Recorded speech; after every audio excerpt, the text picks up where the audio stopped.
Friends, मेरे channel Ruhi educator पे आप लोगों का बहुत बहुत वेलकम है। कैसे हैं आप लोग?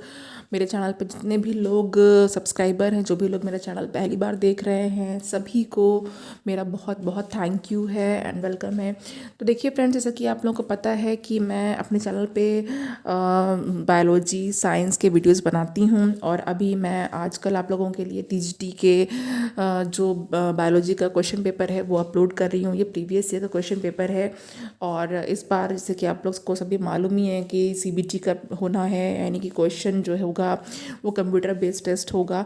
ओके, तो लेकिन जो क्वेश्चन पेपर यहाँ पर है इससे आप बहुत ही अच्छी तरीके से पैटर्न समझ सकते हैं। ये बहुत ही हेल्पफुल होता है सारे एग्ज़ाम्स के लिए। ऐसा नहीं है कि ये केंद्रीय विद्यालय का एग्ज़ाम का क्वेश्चन पेपर है तो ये नवोदय वालों के लिए या DSSB वालों के लिए हेल्पफुल नहीं होगा। जितने भी आपके एग्ज़ाम्स हैं, टीचिंग के एग्ज़ाम्स हैं, उन सब के लिए ये क्वेश्चन पेपर बहुत ही ज़्यादा हेल्पफुल है।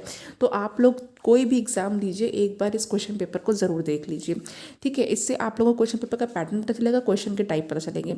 मैंने अपने चैनल पे बहुत सारे क्वेश्चन पेपर अपलोड करके रखे हुए हैं और इस क्वेश्चन पेपर के भी कई पार्ट्स मैं अपलोड कर चुकी हूँ, ठीक है। तो आप लोग पहले के पार्ट्स देख लीजिएगा। और आज मैं लेकर के जो आई हूँ वो 101 से लेकर के आई हूँ और इसके पहले का सब कुछ आप लोग चैनल से देख सकते हैं। तो चलिए स्टार्ट कर देते हैं फ्रेंड्स। और यहाँ पे जो मेरा पहला क्वेश्चन है, मैं इंग्लिश वाला जो पार्ट है वो पढ़ रही हूँ। यहाँ पर हिंदी में भी दिया हुआ है और मैं जहाँ पर भी आपको ज़रूरत पड़ेगी वो समझा दूँगी। और देखिए, पहली बात तो कि क्वेश्चन पेपर ये अरेंज किया हुआ है, मैं हर बार अपने लेक्चर में आपको बता रही हूँ। तो आप लोग इनके जो क्वेश्चन करेक्ट हैं या फिर रॉन्ग है उससे आपको कोई मतलब नहीं है। आपको इस क्वेश्चन का सही आंसर खुद ढूंढना है। ओके, चलिए स्टार्ट कर देते हैं। देखिए यहाँ पे सबसे पहला क्वेश्चन है कि what is the structure of chromosome during the metaphase stage of cell division. यानी कि जो सेल डिवीज़न की मेटाफेज स्टेज होती है उसमें क्रोमोसोम्स की संरचना कैसी होती है। तो इसका जो करेक्ट आंसर है वो आपको बताना है। यहाँ पे जो ऑप्शन है ये भी मैं आपके लिए एक बार बता देती हूँ। देखिए कि यहाँ पे ये दिया है कि पहला जो ऑप्शन है ये कि जो 2 सिस्टर क्रोमैटिड्स होती हैं ये इनका बना होता है क्रोमोसोम और ये एक दूसरे से सेंट्रोमियर के द्वारा जुड़ी होती हैं। और दूसरा ये है कि ये अनेकों जितने जो सिस्टर क्रोमैटिड्स या फिर जो सम अर्ध गुणसूत्र होते हैं उनका बना होता है। और ये जो सेंट्रोमियर होता है जो सेंट्रोमियर होता है वहाँ पर ये स्पिंडल फाइबर से जुड़े होते हैं। ओके, या तो फिर इस सिस्टर क्रोमैटिड्स इसमें एब्सेंट होते हैं।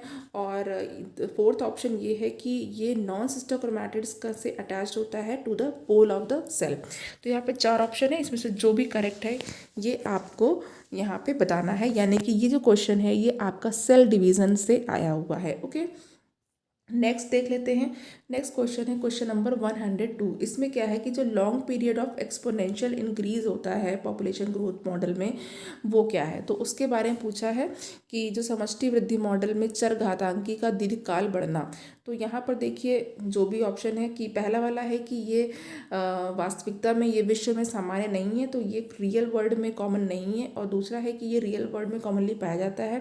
थर्ड ऑप्शन है कि allows life to continue on the earth, की पृथ्वी पर सदैव जीवन चलता रहेगा।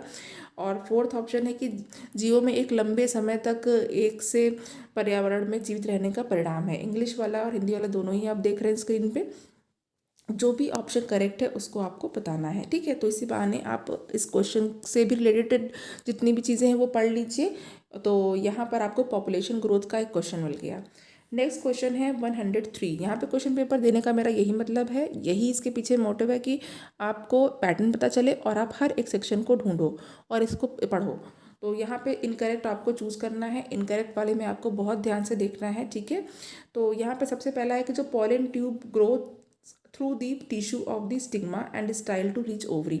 जो पॉलन ट्यूब्स होती है वो स्टिग्मा के टिश्यू से ग्रो करती है और स्टाइल से होते हुए ओवरी तक पहुंचती है। पहला वाला ऑप्शन ये है।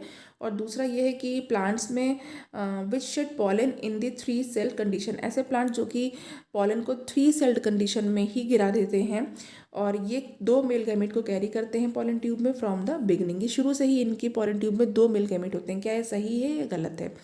नाउ थर्ड ऑप्शन है कि जो सिनर्जिड्स होते हैं वो माइक्रोपैलर एंड पर प्रेजेंट होते हैं एम्ब्रियो सैक में और ये पॉलन ट्यूब की में एम्ब्रियो सैक तक एंट्री को गाइड करते हैं। ये आपको देखना है, ये वाला ऑप्शन। फिर उसके बाद फोर्थ ऑप्शन है जो पॉलन ट्यूब डिस्चार्ज होता है वो मेल एक्सक्यूज़ मी, हाँ यहाँ पे जो फोर्थ है कि जो पोलन ट्यूब डिस्चार्ज होता है, discharges the male gametes into the central cell of the embryo sac. जो पोलन ट्यूब होती है वो अपने मेल गैमीट को सेंट्रल सेल में, जो एम्ब्रियो सैक का सेंट्रल सेल है वहाँ पर मेल गैमीट को डिस्चार्ज करती है। तो जो भी ऑप्शन यहाँ पे इनकरेक्ट है वो बताना है आपको, ओके, करेक्ट नहीं बताना है, इनकरेक्ट बताना है। तो चलिए नेक्स्ट क्वेश्चन पे आ जाते हैं। नेक्स्ट क्वेश्चन यहाँ पर है 104, और यहाँ पे क्या है कि एपिथेलियल टिश्यू का कैरेक्टरिस्टिक क्या है कि ये ऑलवेज सिलिएटेड रहते हैं, दूसरा है नॉन वेस्कुलर होते हैं, तीसरा है कि इनमें lots of extra cellular material होता है, और डी है टाइटली पैक्ड होते हैं।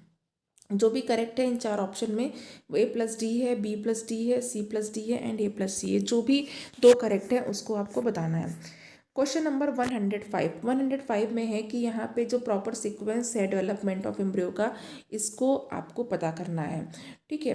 तो यहाँ पे देखिए पहला है क्लेवेज मॉरुला है, फिर ब्लास्टोसिस्ट है, ट्रोफोब्लास्ट है एंड इनर सेल मास है।